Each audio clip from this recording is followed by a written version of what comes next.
Что это?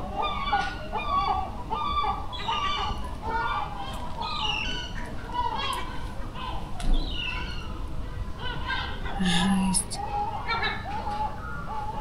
Что это?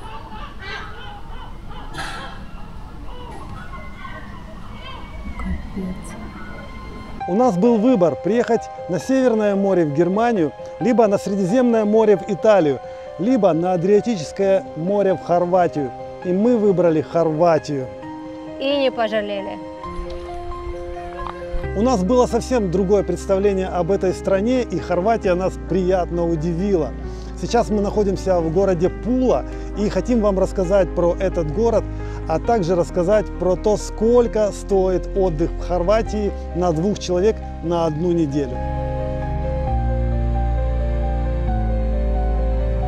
Мы, Виталий и Лада, вы в настоящем моменте. Подписывайтесь на наш канал и ставьте лайки. Долго не думай, не чеши репу, надевай шорты, напяливай кепку. Сам не заметишь, моргнешь 2 раза и лета нету. Опять промазал, денег не хватает, с этим не спорю. Бери на последние билеты на море, кочумай тупить, прокачай свой скилл, охлади мозги, улетай на чил. Чемодан, вокзал, поехали, все остальное уже не к спеху. Подождут дела, повисят долги, море зовет тебя, беги. Чемодан. Оказалось, что прилететь из Штутгарта в Пулу – это всего лишь час времени. Это по времени, как от Гайслингена до Штутгарта доехать на электричке. Мы даже не успели заметить, как прошло это время, что мы преодолели 750 километров. Просто сели в аэропорту в самолет и через час вышли здесь.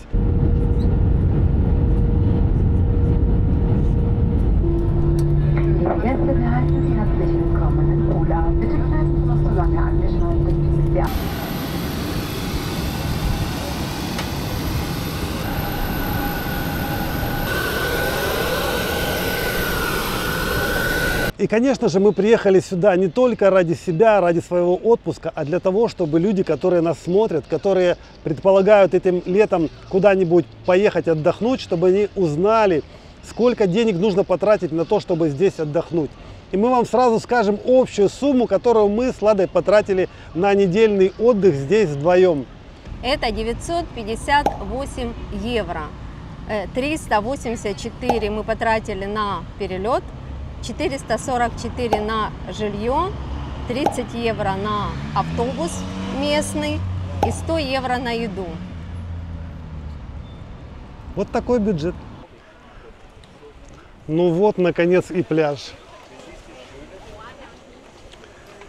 Это, наверное, один из самых популярных пляжей в Пуле. Пляж находится в черте города, на полуострове Верудела. На пляже есть души, ножки можно помыть после, обмыться.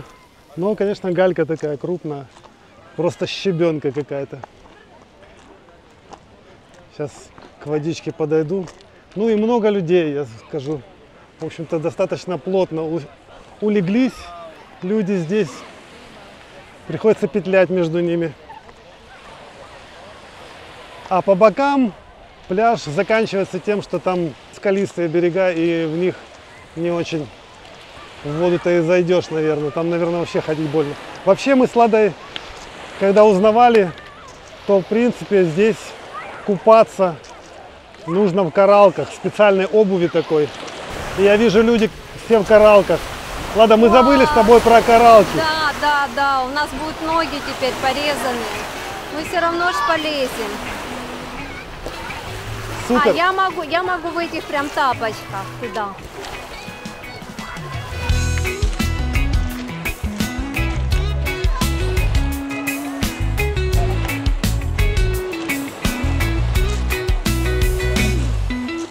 Тут, конечно, побережье похоже на какой-то марсианский пейзаж или на лунный пейзаж.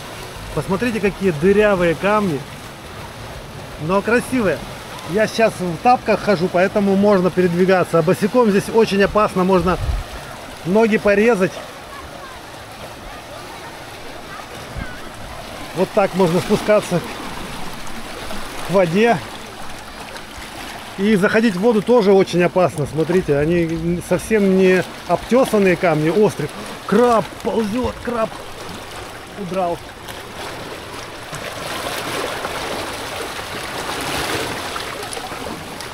И красотень. Море — это, конечно, все. Сразу ощущаешь себя в другой атмосфере. Все проблемы улетают мгновенно. Ты просто погружаешься в сиюминутность. Вот здесь, на пляже, все, что тебя интересует. Забываешь обо всем, что за пределами пляжа и моря. Просто это шум моря, волны, запах, вода, купание, солнце. И мы с Ладой любим уйти чуть-чуть в сторону. И мы, видите, отошли на камни, там галька. Но можно идти и дальше. Я думаю, можно найти и более дикие пляжи там где-нибудь. Можно просто даже уединенные найти места, вот так вот сесть где-то подальше от людей. Но развлечься, конечно, не разляжешься, потому что, ну, посмотрите, вулканическая порода, наверное, не знаю, что это. Гроты сплошные. В общем, мы покупались немножко. В следующий раз будем уже с коралками, наверное. Найдем в магазинах, где продаются специальные купательные кроссовки, и будем в них плавать.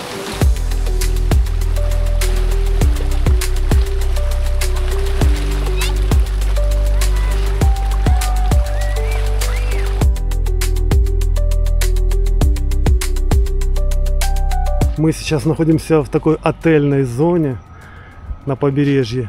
И здесь есть, например, вот такой Grand Hotel Brioni Pula. Это его территория.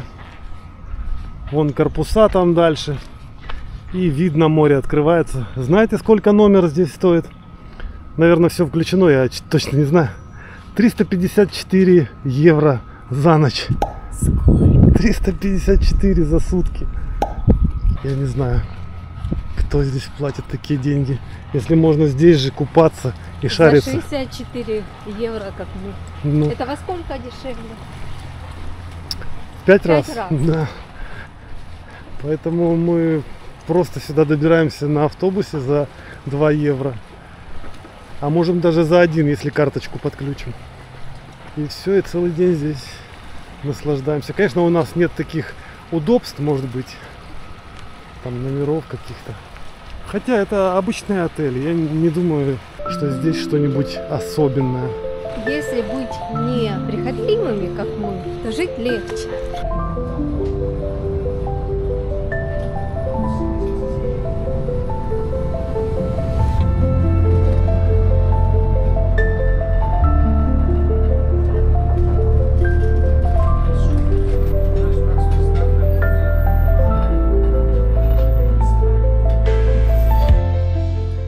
Мы приехали поздно вечером и счастливым образом заселились в свою арендованную квартиру, которую мы сняли через Airbnb. И вот она такая небольшая совсем, это комнатка, разделенная перегородкой на 2 области. Одна область — это спальная зона, и вторая вот зона кухонная. Прям столом разделяется вот так вот, видите, да?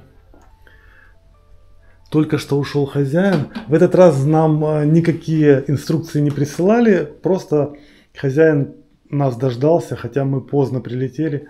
И все нам рассказал. В общем, все как у нас в Украине. Болт, такси. Мы только приехали, сели на такси, сразу сюда приехали. Тут нас встретил добродушный хозяин. Полчаса нам рассказывал, каждый кусочек рассказывал, что надо. Рассказал, куда на пляж идти. Карточку нам проездную оставил. Проездную оставил. Посмотрите, какая вообще хатка. Она, конечно, маленькая.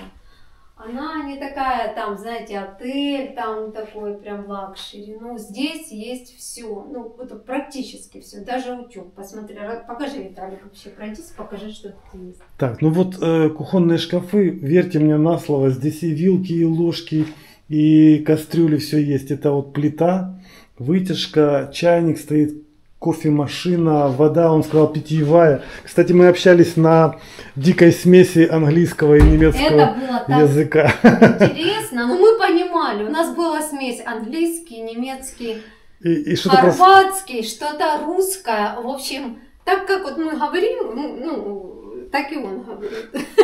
Смотрите, утюг. Где, в каком отеле есть утюг? Это апартаменты, они небольшие, но здесь просто все есть для двоих отлично. Просто вот умывальник, унитаз и такая вот душевая. Все аккуратно, все чисто, нигде плесени нету, что приятно. Полотенце, стиральная машина, будем стирать себе вещи. Мы здесь на 7 дней. А сколько мы заплатили, Лада? Сколько мы заплатили за 7 дней? Я уже и забыл. Сейчас я 64 евро за сутки. То есть это самая дешевая квартира в Пуле на данный момент. Да, Здесь там... квартиры по 200, по 100 евро в сутки. То есть мы нашли, мы почему сюда и приехали. Единственная цена, которая ниже, это хостел, в котором нужно располагаться на двухэтажной кровати вместе с другими людьми. Да? И то 30 евро. А еще нам попалась цена кемпинг. В палатке можно спать на улице. Тоже 30 евро. Представьте себе. И за 64 вот такая квартира, в которой есть даже сахар с солью. Смотрите. И чай. Он сказал чай, кофемашина, чайник. Wi-Fi, конечно же, кондиционер. Вот он нам сразу включил его. И единственное, не совсем я понял, как эту карточку пополнять. То ли в киосках, то ли что. Это карточка, с которой покупаются билеты на автобус городской здесь в Пуле для того, чтобы добраться до пляжей. Ну, единственный минус, здесь из окна нету никакого вида, потому что это нижний этаж. Мы сейчас темно, просто даже не знаем, куда это окно выходит. Завтра посмотрим.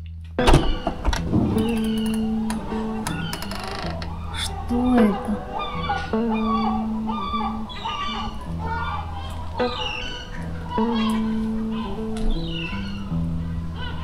Жесть. Что это?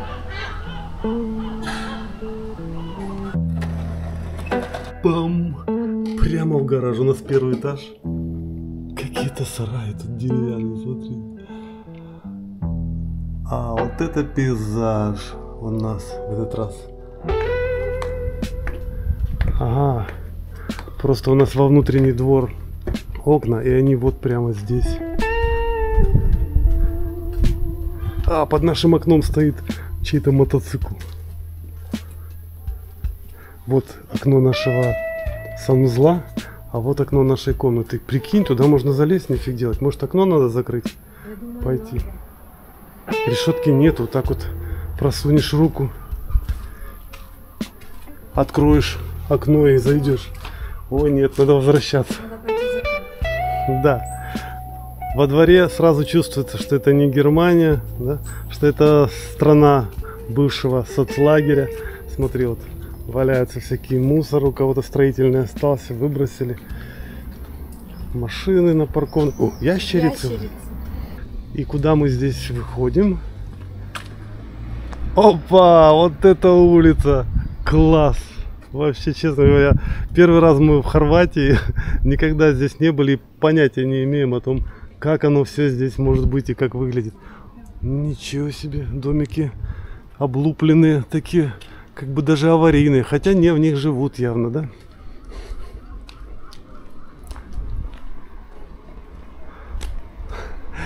Мы начали знакомство с Пулой, ну вот с того места, где мы поселились, поэтому вот такие пейзажи нам открываются. Так оно в реальности и бывает. Мы же не приходим сразу на красивые места, сразу туда, где центр города, где все туристическое, где все вылизано. Там, где квартира подешевле. Да. Мы нашли самую дешевую квартиру в Пуле на этот момент и арендовали ее. Ну что ж. Ну, в принципе, я многого и не ожидал. Главное, здесь есть море. Все. Адриатическое море. И мы к нему движемся.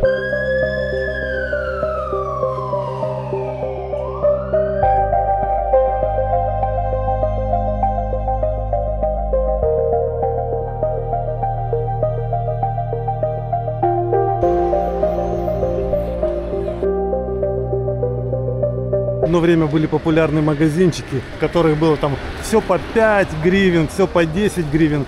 А здесь, оказывается, вот есть до сих пор такой магазин, в котором все по 10 евро. Прикольно. Но это работает только тогда, когда цены стабильные и товар не дорожает на глазах. Сейчас посмотрим, что здесь продается. Мы хотим найти себе коралки на ноги, чтобы купаться в них, в камнях. Я, честно говоря, хочу попробовать еще свои кроссовки для этого вместо кораллок. Лада в кроссовках купалась вчера, в тех, в которых ходит. И нормально. Но мы хотим специальные посмотреть. И, может быть, кепочки какие-то. А вот мы нашли коралки. Естественно, все по 10 евро. Вот так они выглядят. Это такие тряпчаные кроссовочки с такой тонкой подошвой в пупырышках. Вот расцветки такие вот. Я помню, мы с тобой в Египте покупали по $7, да? Ага. А здесь по 10, так прошло уже 5 лет. Ну вот, Лада вышла из магазина в новой кепке и в новых очках. Как тебе? Через очки лучше мир выглядит? Да. Приятнее? Мягче и добрее. Мир становится добрее, когда есть хорошие очки.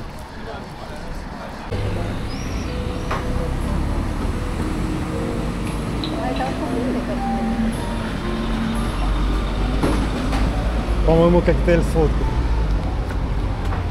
Алкоголь? Алкоголь здесь, я? Мохито из коктейля. Окей. Ну, мы дали, короче, мы решили какого-нибудь прохладительного напитка попить, а здесь написано коктейли продаются и по 2,60, недорогие. И мы такие, а дайте нам, пожалуйста, мохито. А, кстати... Человек говорил на немецком. На немецком, да. Он Он горький, да? Нет, он алкоголь. Он с водкой. Короче, мы спрашиваем, мид водка? Он говорит, да. Посмотрите в интернете, говорит, эти коктейли всегда с водкой. Типа. Ну ладно, хорошо. Но цена, друзья, знаете, сколько стоит? 9 евро этот коктейлик. Со льдом. 2 трубочки нам дали. Сейчас мы как выпьем, как поедем. Жару. Реально там водки совсем немного, поэтому, но чувствуется вкусно, ладно, вообще. Надоели города и машины, серый асфальт и большие витрины. Улетаю далеко за город, где только синее небо и синее море. Отключаю мысли и телефоны, только ты и я, только ветер, волны. Покупаю маску и ласты, никаких возражений. Улетаю и баста. Море, я забываю, кто я. Сори всем, кто меня не нашел. В этой истории есть только море. Все как должно быть, все хорошо. В этой истории есть только море. Все прекрасно, все хорошо. Сегодня на вот этом вот автобусе номер 1 мы приехали в поселок, или это полуостров, не знаю, называется Стоя. И здесь такая пляжная зона и, в принципе, достаточно крутая. Такие более пологие пляжи здесь есть. Ну, как обычно, у них здесь крупная галька такая на берегу. Вода чистая. Там прям какой-то ресторан на воде стоит. Интересно здесь. Развитая инфраструктура. И здесь я вижу кемпинг для вонмобилей, то есть для домов на колесах. Водные развлечения там я вижу, водные лыжи. Короче, такая бухточка очень развитая здесь. Людей не слишком много. И дальше много пляжей по этому побережью, на котором можно купаться. Где-то бухточки, где-то скалы. Арена Стоя называется, кемпинг для домов на колесах. И сейчас мы попытаемся узнать, сколько здесь стоит место, чтобы проживать, поставить свой автомобиль и проживать. Мы зашли на территорию кемпинга и узнали, сколько стоит. Там был ресепшн, мы зашли, спросили, немецкий опять же пригодился. Оказывается, место здесь все равно для автомобиля или для палатки стоит от 50 до 80 евро в сутки. Представьте, какие цены, да? Вот позади меня палатки стоят, там дальше автомобили, ну все вперемешку. Мы вам сейчас чуть-чуть покажем. Здесь все есть, вода, там все коммуникации. Но это же дорого. Мы за 60 евро снимаем квартиру. Ну, тут, совсем правда, с кухней. Ну, конечно, не на берегу моря, может. да, может, потому что на море. Давайте чуть-чуть поснимаем обстановку. Это, конечно, отдых не для бедных, потому что нужно сначала купить дорогой автомобиль, на котором приехать сюда, наверняка издалека, чтобы потом вот так вот поставить его здесь, лечь и отдыхать. И тут есть собственный пляж. Представьте, пляж обалденный. Людей немного, и где они все загорают? Они, наверное, сейчас прячутся по своим вон-мобилям. Ну, шикарно, мне нравится. Для детей есть горки прямо в воде.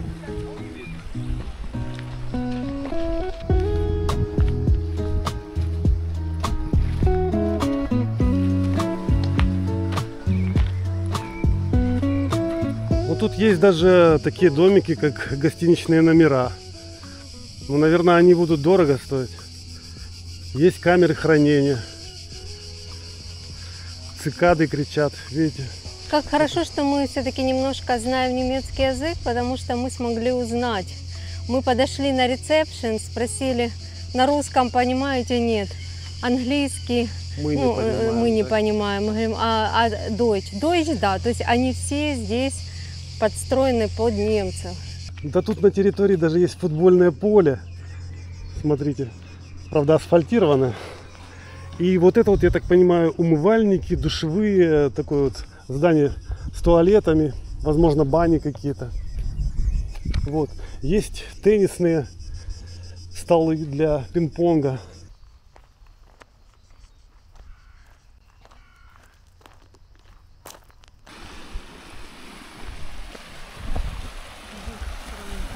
А вот один из выходов к морю. Тут, конечно, бухта мелкая очень, но покупаться можно.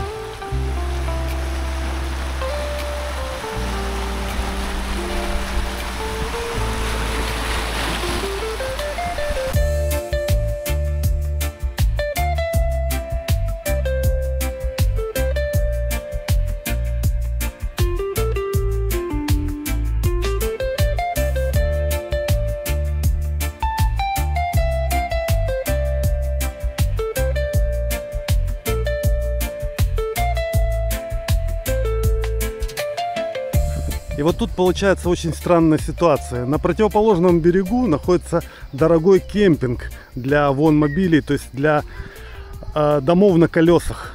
Там от 50 евро нужно платить за сутки, чтобы стоять. А вот здесь, смотрите, абсолютно бесплатно. Люди приезжают на простых машинах и на тех же домах на колесах приезжают, становятся и здесь стоят.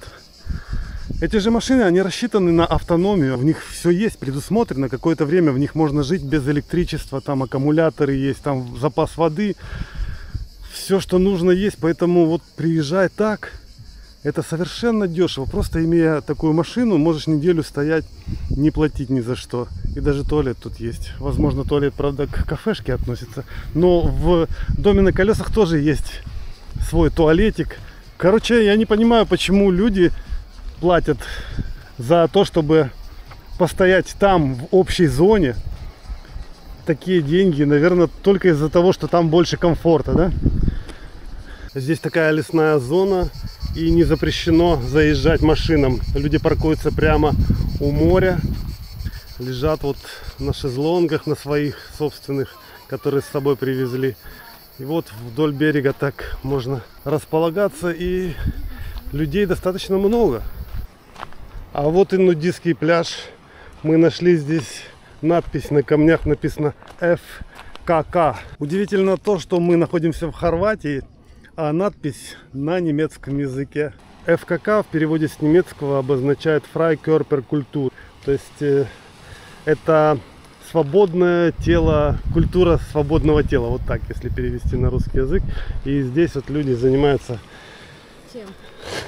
свободой, культурно отдыхают свободно, в общем так, скажем.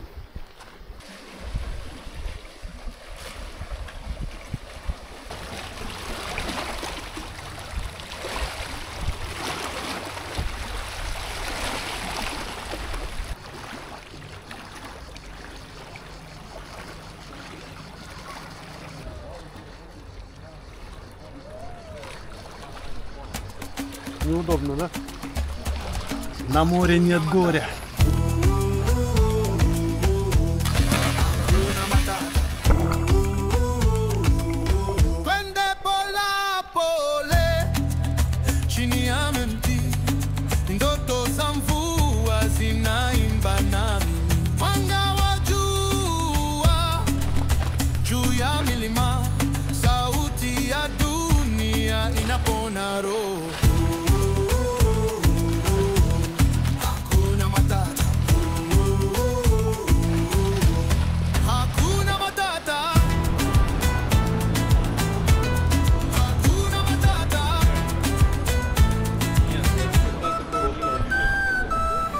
Город Пула находится на полуострове Истрия, на самом его южном окончании. И он не очень большой, приблизительно около 60 тысяч населения. Но когда сюда приезжают туристы, то население города удваивается, это точно. Особенно вечером. Сейчас самый сезон, начало лета. И поэтому здесь просто все как раз в расцвете. Открыты все рестораны, кафе, работают все пляжи, много людей. Мы вышли на старинные улочки. Это очень древние улицы, потому что в городе Пула есть настолько древние здания, которые стоят еще со времен Римской империи. Например, тот же Колизей, мы вам его покажем.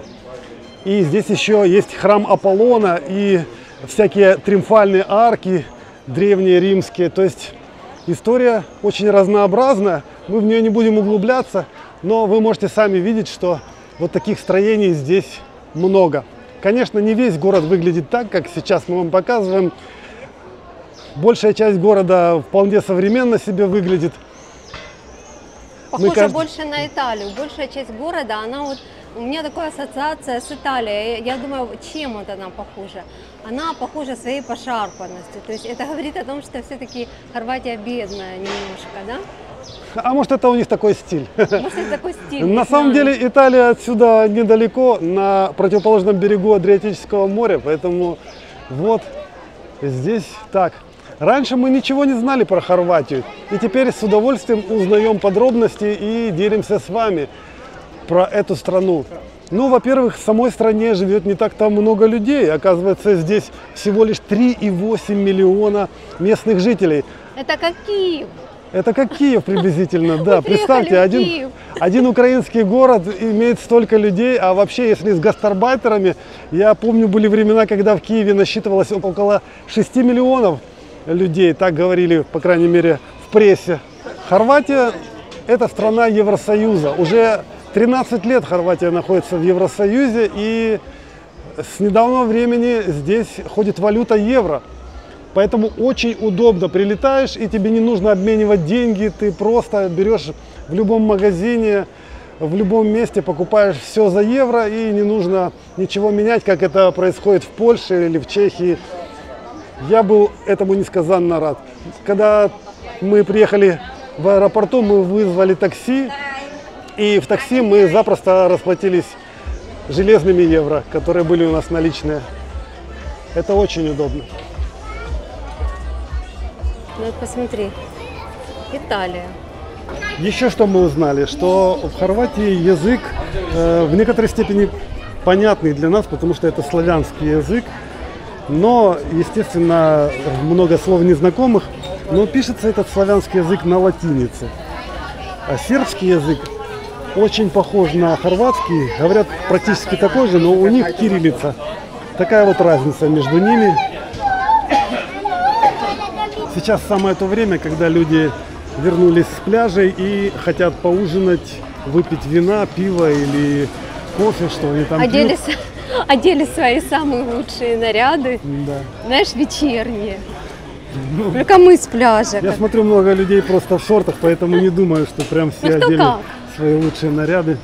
По уровню цен в ресторанах мы вам, к сожалению, ничего не скажем, потому что у нас бюджетный тур и мы обедаем дома.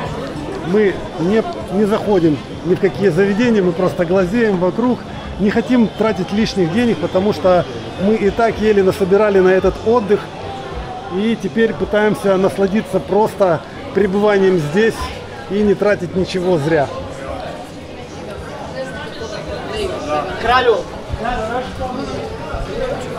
Это запах отдыха, это просто невероятное что-то. Запах отдыха – это запах счастья, да? Запах жареного мяса, гриля, я не знаю, вина. Я не знаю, еще чего-то неуловимого такого, знаешь. А это флюиды. Флюиды Да, счастья да. люди распространяют. Они наконец-то оторвались от работы. А вот и первая древность. Старинная римская арка, триумфальная арка, построена в честь какой-то победы римлян над кем-то. Ой, лопаются шарики. Это такая пропагандистская арка, которая должна была символизировать мощь Римской империи. Ну и, кстати, она символизирует до сих пор. Парень продает шарики здесь, в таком проходном месте. Я думаю, Сам у него, похож на шарик. я думаю, бизнес у него идет хорошо. Но посмотрите на это, друзья. Среди более молодых зданий здесь стоит арка, которой около 2000 лет. Я не знаю точный возраст, но это очень древнее сооружение и крепкое, раз до сих пор стоит. Давай потрогаем древние камни, да? Да. Говорят, это придает сил. Мы заряжаем вас, наши зрители. Древность. Набирайте с нами сил. А лучше приезжайте сюда и трогайте эти камни сами.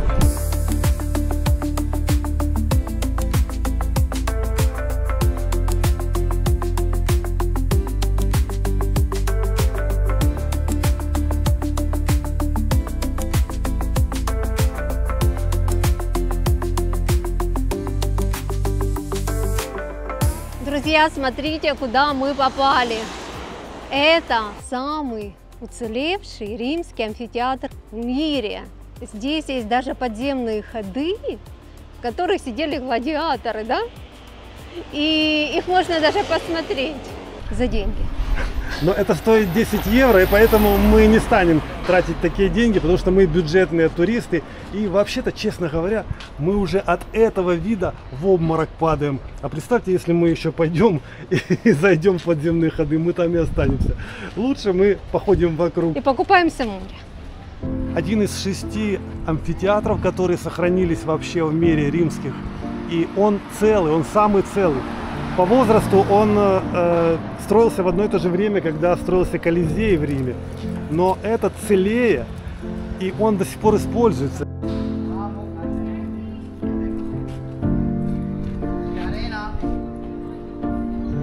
Чем хорошо жить в апартаментах, что там есть кухня, можно приготовить еду, потому что в отеле это невозможно и приходится питаться в ресторанах, а это дорого.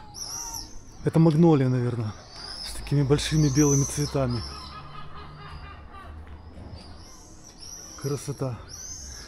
Если я не ошибаюсь, это магнолия, но могу ошибаться. В общем, я уже однажды был здесь в супермаркете. Вот, я сейчас тоже подхожу к нему. Вечером решил тоже кое-чего докупить. Консум называется. И я заметил, у них здесь Консум этот не один, это сеть супермаркетов местных. Лидла я не замечал, может и есть, не знаю, но... В общем, я сравнил немножко цены, и мне кажется, они такие же, как в Германии.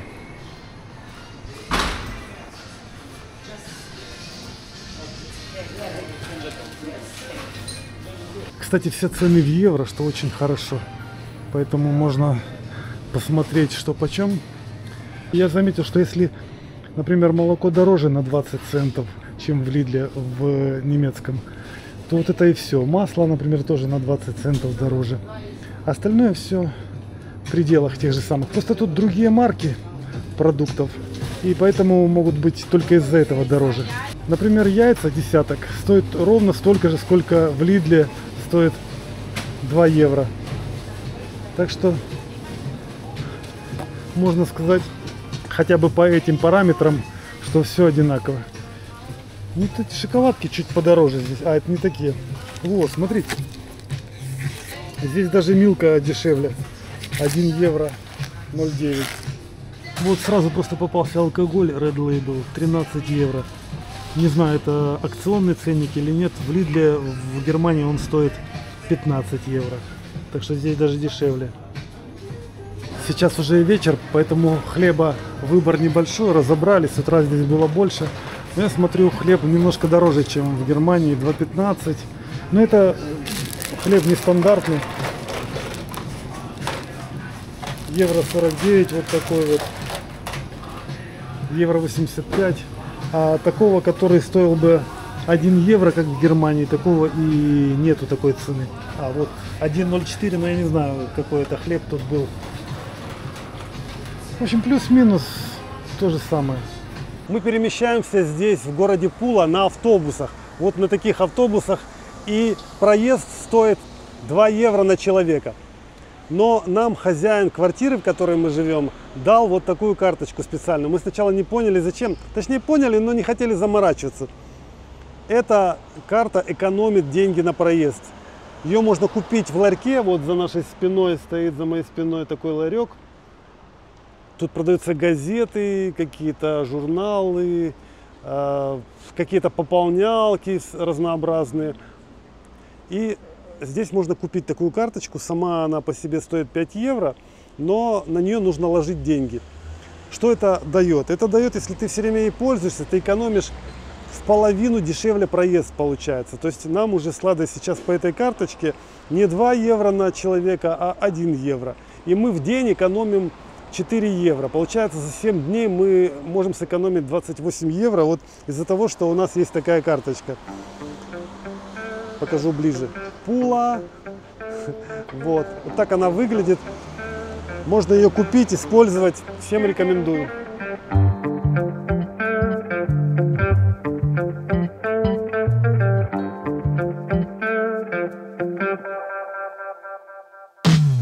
Вы только посмотрите, какая красота, какой цвет воды. Этот пляж не зря называется Гавайи-Бич. Из-за того, что здесь просто прозрачная вода, она такая бирюзовая и перетекает в темную такую вот синюю, голубую. Очень красивый пляж, просто инстаграмно, но он маленький. Малюсенький, здесь в принципе негде и притулиться. Мы зашли в интересное очень место. Здесь стоят корпуса отеля прямо в такой лесной зоне. Отель называется Парк Плаза и находится возле пляжа, который называется Гавайи-Бич. Обалденный отель, тут так атмосферно. Короче, мы нашли фотки этого отеля, смотрите, и цену. Вот это этот же отель, только с другой стороны. Здесь много корпусов, Да. просто можно видеть, они разбросаны в разных местах. Номер в таком отеле стоит 209 евро. В принципе, в самой Пуле 209 евро есть за ночь отели. Ну да, а сюда надо еще ехать 15 минут на автобусе или 8 минут на машине. И здесь поселиться, конечно, здорово. Представьте, прямо возле моря, возле такого лазурного берега здесь просто... Очень красивый пляж, но маленький. Но 209 евро, ладно, я тебе Я не скажу. знаю, Виталик, я когда его увидела, у меня аж сердце защемело. Особенно, ты посмотри, как тут сердце не защемит. О, летают на парашютах за катерами. Тут можно просто умереть. Вот это действительно летний курорт со всеми атрибутами, с солнцем, с морем, чистейшее море. Просто шикарно. Галька мелкая на этом пляжике. Очень уютно.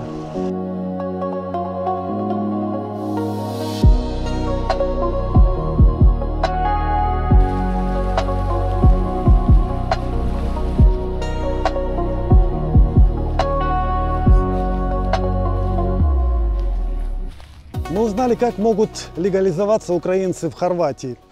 По поводу временной защиты, это работает точно так же, как во всем Евросоюзе. Просто приезжайте, если вы на 24 февраля 2022 года находились в Украине, то вам автоматически оформляют документы временной защиты и, возможно, предоставят какое-то временное жилье. Но пособие здесь не платят. Единственное, что могут какую-то единовременную одноразовую выплату вам дать, и все. Дальше вы имеете право работать и устраиваться как можете.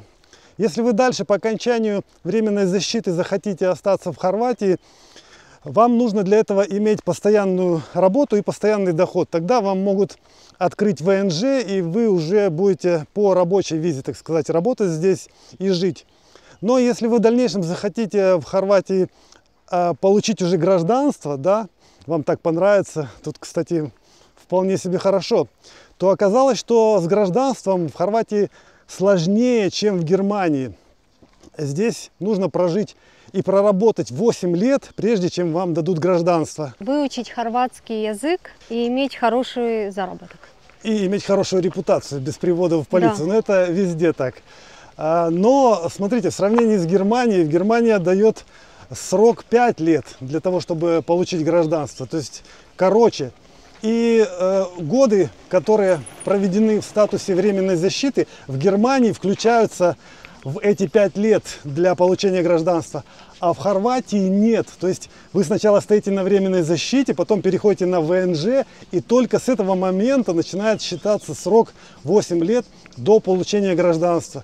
То есть хорваты не хотят пополнять свои ряды новыми гражданами, ну или, по крайней мере, создают более трудные условия, чтобы кто попало здесь не был гражданином. В общем, где-то плюсы, а где-то минусы. Где-то сложнее в Хорватии, а где-то проще. С бюрократией проще, с налогами, со страховкой. Да, где-то вот как-то говорят, что для самозанятых, таких как мы, лучше, которые имеют стабильный онлайн доход, лучше в Хорватии, чем в Германии. Вот так вот. Потому что мы можем перейти на фиксированный налог и платить, скажем, 300 евро в месяц.